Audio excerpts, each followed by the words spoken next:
बिस्मिल्लाहिर्रहमानिर्रहीम, अस्सलाम वालेकुम। मैं मुबशर अली और आप देख रहे हैं मोबिलॉग्स 2.0। आज की वीडियो खास तौर पर उन लोगों के लिए है जो यूके जाने के लिए केयर वर्कर वीजा के लिए 25 से 30 हजार पाउंड देकर जाते थे। ये 40 हजार या 50 हजार या 60 हजार पाउंड देते थे फैमिली के साथ जाने के लिए, जो कि एक बहुत ही अच्छी खासी एक रीजनेबल अमाउंट बनती है। तो अगर आप लोग वो लोग हैं जो इतना अमाउंट देकर यूके जाके और उसके बाद यूके जाने के बाद वहां पर जलील होते थे एम्प्लॉयर्स के हाथों, 3 साल 4 साल 5 साल एम्प्लॉयर आपको ब्लैकमेल करता था या आपको वहां पर काम नहीं मिलता था, आपको किसी और जॉब में जाके वो वहां पर काम करना पड़ता था। उसके बाद सारी की सारी आप अपनी सैलरी जो थी वो आपने उस एम्प्लॉयर को देते थे जिसके थ्रू आप वीजा लेकर गए थे, और फिर वो अपने अकाउंट में डालता था उस सैलरी को, फिर वो उसको आपको ट्रांसफर करता था। उसकी तरफ से जो टैक्स है वो भी आप पे करते हैं, अपनी तरफ से जो टैक्स है वो भी आप पे करते हैं।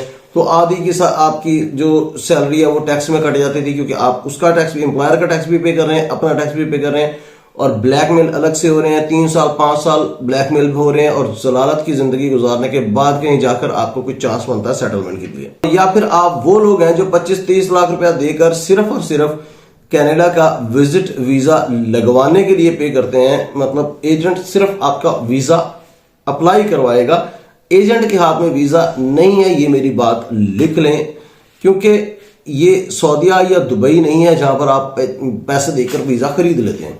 ये वो चीज नहीं है। इमिग्रेशन ऑफिसर किसी भी अच्छे कंट्री का जो होता है, जो आपका डिसीजन लेता है, आपकी जो फाइल होगी, जो वीजा एप्लीकेशन फॉर्म होगा और उसके साथ जो अटैच डॉक्यूमेंट्स होंगे, उसकी बेस के ऊपर वो डिसीजन लेगा। तो ये जरूर है कि जितना अच्छा कंसल्टेंट आप हायर कर सकते हैं, जितने अच्छे तरीके से आपका केस वो फाइल करेगा, आपके वीजा के चांसेस बढ़ जाते हैं। लेकिन ऐसा नहीं होता कि कोई आपको डन बेस पर वीजा लेके दे दे, विजिट या कोई और, इस तरह से नहीं होता। वो आपके केस के ऊपर ही डिपेंड करता है। खास हम थोड़ा सा हट गए इसके ऊपर से। बात वहां पे थी कि सिर्फ वीजा अप्लाई करवाने के 25-30 लाख या 40 लाख रुपया लोग ले रहे हैं या 50 लाख ले रहे हैं सिर्फ विजिट वीजा अप्लाई करवाने के। फिर आप कनाडा जाते हैं और वहां जाकर 60-70 लाख 80 लाख रुपया देते हैं LMIA लेने के लिए, और फिर आप लाजमी नहीं है कि आपको फौरन LMIA मिल जाए, आपके साथ फ्रॉड होता है, अच्छा खासा फ्रॉड होने के चांसेस हैं, और फिर आप जलील होते हैं LMIA लेने के लिए, और एक अजीबो गरीब किस्म की सिचुएशन में आप फंस जाते हैं। पैसे भी लगा रहे होते हैं और जलील भी हो रहे होते हैं, ब्लैकमेल भी हो रहे होते हैं, धोखा भी खा रहे होते हैं, और ये सारा कुछ करने के बाद भी आप at the end of the day आप एक छोटी सी मामूली जॉब लेकर वहां पर रहना शुरू करते हैं, और 3 साल से 5 साल जलील होने के बाद कहीं सेटलमेंट की तरफ जाते हैं। तो आपको मेरा मशवरा यह है, खास तौर पर उन लोगों के लिए जिनके पास पैसे हैं, वो एजेंट्स के पास जाकर अपना पैसा उनको देने की बजाय अपना पैसा अपने पास रखें। आपका पैसा भी अपने पास रहेगा। आप वीजा अप्लाई करें वो जिसके अंदर आपका पैसा आपके पास रहे, और आप वहां जाएं, जिस कंट्री में भी जाएं, वहां जाकर वही पैसा इन्वेस्ट करके आप बिजनेस स्टार्ट कर लें अपना। तो आज का जो हमारा टॉपिक है वो यही है। आज का जो हमारा वीजा है वो इनोवेटर फाउंडर वीजा है यूके का, और इसमें आप लोग अपना पैसा सेव करें, वीजा अप्लाई करें और वहां जाएं और जाकर अपना बिजनेस स्टार्ट कर लें। आपको एजेंट्स को पैसे देकर जलील होने की जरूरत नहीं है। अपना पैसा अपने पास रख के आप मालिक बन के वहां जाएं, और नौकर बन के जाने की भी जरूरत नहीं है। वहां जाकर आपको किसी के हाथों ब्लैकमेल होने की जरूरत नहीं है। तो ये सबसे बेस्ट आइडिया है। अपना पैसा भी जाया ना करें और वहां पर जाके जलील भी ना हो, ब्लैकमेल भी ना हो, और अपना पैसा इन्वेस्ट करके आप बिजनेस ऑनर बन जाएं, और जबरदस्त ऑप्शन है आपके लिए। तो इनोवेटर फाउंडर वीजा क्या है, इसकी रिक्वायरमेंट्स क्या है, इसकी डिटेल्स क्या है, बेसिक्स क्या है, वो सारी की सारी अभी मैं आपको स्क्रीन पर शो करवाता हूं। स्क्रीन पर जाने से पहले मैं आपसे रिक्वेस्ट करूंगा कि अगर आपने अभी तक मेरे चैनल को सब्सक्राइब नहीं किया तो मेरे चैनल को जरूर सब्सक्राइब कर लीजिएगा। जज़ाकल्लाह खैर। इस टाइम आपको स्क्रीन पर जो आपको वेबसाइट नजर आ रही है वो है gov.uk, गवर्नमेंट की ऑफिशियल वेबसाइट है यूके की, और जो वीजा टाइप आपको नजर आ रही है वो इनोवेटर फाउंडर वीजा। इसका जो ओवरव्यू है उसके अंदर 3 टोटल पॉइंट है। पहला पॉइंट ये कि आपका आइडिया यूनिक होना चाहिए, डिफरेंट होना चाहिए, जो पहले से मार्केट में बिजनेस हो रहे हैं उससे कुछ डिफरेंट होना चाहिए। दूसरी चीज क्या है कि आपका जो आइडिया है उसको, या आपका जो बिजनेस प्लान है उसको कोई इंडोर्समेंट बॉडी, जो आगे बताई गई है बॉडीज, उसमें से कोई इंडोर्समेंट बॉडी उसको इंडोर्स करे कि हाँ ये बिजनेस प्लान जो है वो ठीक है, ये वायबल है, ये पॉसिबल है, ये हो सकता है, एक यूनिक आइडिया है और ये अच्छा आइडिया, ये चल सकता है। दो ही मेन पॉइंट है। तीसरा पॉइंट में उन्होंने कहा कि you meet other eligibility requirements, तो वो भी हम देख लेते हैं अभी। एलिजिबिलिटी में क्या है, 4 पॉइंट है। पहला पॉइंट न्यू, यानी कि आपका बिजनेस न्यू होगा, यानी कि आप न्यू बिजनेस स्टार्ट करेंगे, पहले से किसी चलते हुए कारोबार के अंदर आप पार्टनर नहीं बन सकते, उसको ज्वाइन नहीं कर सकते आप। दूसरा पॉइंट क्या है, इनोवेटिव होना चाहिए, यानी कि यूनिक आइडिया होना चाहिए जो पहले से काम ना कर रहा हो। वायबल होना चाहिए, यानी कि फिजिबल होना चाहिए, कि वो पॉसिबल हो, कि वो काम हो सकता है। ये ना हो कि आप इम्पॉसिबल चीज क्रिएट करके आप एक आइडिया लेके चले जाएं, जी मैं एक ऐसी मशीन बनाऊंगा जो आपको बंदे को 2 मिनट में चांद पे लेके जाएगी और 3 मिनट में वापस लेके आएगी। वायबल नहीं है। और उसके बाद क्या है जी, स्केलेबल होना चाहिए, यानी कि आप उस बिजनेस को एक्सपैंड कर सकें सिटी वाइज, नेशनल लेवल पर या इंटरनेशनल लेवल पर आपने उसकी प्लानिंग की हो, तो आप वो दिखा सकें कि हाँ जी ये मेरा बिजनेस स्केलेबल है, इसकी इतनी मांग है या डिमांड है, मैं ये काम बढ़ा सकता हूँ, इसको चेन बना सकता हूँ इसकी एक। अच्छा, उसके बाद है जी हमारे पास how long you can stay, तो 3 साल का आपको वीजा मिलता है और इसको ये एक्सटेंडेबल होता है। कितनी देर में डिसीजन आ जाता है, तो अगर आप आउटसाइड यूके से अप्लाई कर रहे हो तो 3 वीक में आपका वीजा लगकर आ जाता है। और इसकी फी कितनी है, टू बी एग्जैक्ट 1191 पाउंड इसकी फी है। 1035 पाउंड हेल्थ सरचार्ज होता है पर पर्सन पर ईयर।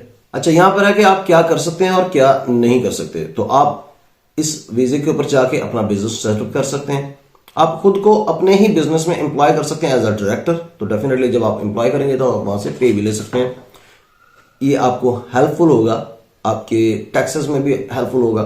तो आपकी कंपनी के जो टैक्सेस जाएंगे उसमें वो रिडक्शन हो जाएगी, लेकिन आपको इधर से जब आप पे लेंगे तो आपको इधर से पे करना पड़ेगा टैक्स, जो कि आपकी सैलरी पर होगा। और उसके बाद क्या है जी, आप इसके अलावा भी कोई जॉब कर सकते हैं, जो शॉर्टेज ऑक्यूपेशन लिस्ट में से कोई भी ऑक्यूपेशन हो उसके अंदर एक पार्ट टाइम जॉब भी कर सकते हैं। आप अपनी फैमिली को लेकर आ सकते हैं और ट्रैवल कर सकते हैं with in the UK, outside the UK, जब मर्जी आए जब मर्जी जाए, कोई आपके ऊपर रोक टोक नहीं है। और उसके बाद जो लास्ट पॉइंट है उसके अंदर ये कहा गया है कि 3 साल के बाद आप परमानेंट रेजिडेंस के लिए एलिजिबल हो जाते हैं, यानी कि आप पीआर के लिए अप्लाई कर देते हैं। Simple is that. एक दफा आपने वीजा लेना है, 3 साल वहां पर बिजनेस रन करें और 3 साल जैसे कंप्लीट हो आप पीआर के लिए अप्लाई कर दें। आप यहां पर क्या नहीं कर सकते, आप प्रोफेशनल स्पोर्ट्समैन के तौर पर आप कोई गेम नहीं खेल सकते और आप पब्लिक फंड्स क्लेम नहीं कर सकते। अच्छा, एलिजिबिलिटी में जो बेसिक्स है वो क्या है कि सबसे पहले तो अपना बिजनेस प्लान जो है वो इंडोर्सिंग बॉडी से इंडोर्स करवा लेना। उसके बाद आपने इंग्लिश लैंग्वेज की रिक्वायरमेंट पूरी करनी है, और वो क्या है, B2 लेवल की आपकी इंग्लिश लैंग्वेज रिक्वायरमेंट होनी चाहिए। उसके बाद आपकी एज होनी चाहिए 18 साल, और उसके बाद जो लास्ट पॉइंट है उसके अंदर उन्होंने कहा है कि आपके पास इनफ पर्सनल सेविंग होनी चाहिए, जो आप स्टार्ट में जब आप वहां पर यूके जाएंगे तो आप वहां पर अपना गुजारा कर सकें। आपने अपने आप को सपोर्ट करने के लिए जो आपकी बैंक स्टेटमेंट रिक्वायर होती है वो 1270 पाउंड यानी कि 1270 पाउंड की होती है, और 28 डेज की मिनिमम आपकी स्टेटमेंट होनी चाहिए। यहाँ पर नॉलेज ऑफ इंग्लिश में बताया गया है कि आपका B2 लेवल की इंग्लिश लेवल होना चाहिए, और अगर वो आपके पास नहीं है, आपका कोई टेस्ट वगैरह नहीं दिया हुआ, तो अगर आपके पास कोई डिग्री है तो फिर एक्टिस और या फिर प्रीवियसली नोन एज यूके नैरिक के थ्रू आप अपनी डिग्री के बेस के ऊपर एक सर्टिफिकेट ले लेते हैं कि आपने इंग्लिश में स्टडी की है, जो आपका लैंग्वेज रिक्वायरमेंट फुलफिल कर देती है, तो आपको टेस्ट देने की जरूरत नहीं रहती। डॉक्यूमेंट्स आपको क्या चाहिए, वही डॉक्यूमेंट्स है, पासपोर्ट होना चाहिए, टीबी टेस्ट होना चाहिए, आपके पास 1270 पाउंड की बैंक स्टेटमेंट होनी चाहिए, और उसके साथ आपके पास इंग्लिश लैंग्वेज की रिक्वायरमेंट, या तो आपने टेस्ट दिया हो आइट्स वगैरह का, या फिर आपने एक्टिस या फिर नैरिक का जो सर्टिफिकेशन होती थी वो हो आपके पास। तो ये भी वही चीज है कि आपने अप्लाई कैसे करना है, आपने ऑनलाइन अप्लाई करना है, और फिर आपको बुलाया जाएगा वीजा सेंटर पे, जहां पर आप जाके फिंगरप्रिंट्स देंगे, अपनी पिक्चर्स करवाएंगे, पासपोर्ट सबमिट करवाएंगे। ये हर वीजे में ये इनकी रिक्वायरमेंट होती है। कोई भी वीजा आप अप्लाई करने जाएंगे यूके का, तो आप देखें इस वीजे को, और आप कोई भी बिजनेस प्लान सोचें। आप सोचें कि वहां पर कौन सा ऐसा काम आप जाकर कर सकते हैं जो इनोवेटिव हो, जो पहले से वहां पर कोई ना कर रहा हो, और डिफरेंट हो, और चल भी सके, यानी कि स्केलेबल भी हो और वायबल भी हो, यानी कि उसकी पॉसिबिलिटी भी हो, उसको आप एक्सटेंड भी कर सकें, एक्सपैंड भी कर सकें, और उसकी चेन्स बना सकें पूरे यूरोप में या पूरे यूके में, उसके बाद पूरे यूरोप में या पूरी दुनिया में। तो इस तरह का कोई आइडिया ढूंढें। पैसे आपके पास हैं, एजेंट्स को देकर वेस्ट करने से बेहतर है अपने पास पैसे रखें, वहां जाएं, बिजनेस ओनर बन के जाएं, बजाय इसके कि नौकर बन के जाएं और जलील भी हो और ब्लैकमेल भी हो। तो मेरा ख्याल है कि इससे अच्छा आइडिया और नहीं हो सकता, खासतौर पे उन लोगों के लिए जिनके पास पैसे हैं। तो अगर ये वीडियो आपको पसंद आई है तो इसको लाइक करें, शेयर करें और सब्सक्राइब कर दें। अगर आपने अभी तक मेरे चैनल को सब्सक्राइब नहीं किया तो मेरे चैनल को जरूर सब्सक्राइब कर दीजिएगा। और अगर आपको लगता है कि इस वीडियो से किसी का भला हो सकता है तो आप इस वीडियो को अपने दोस्तों आपके साथ शेयर कर दें।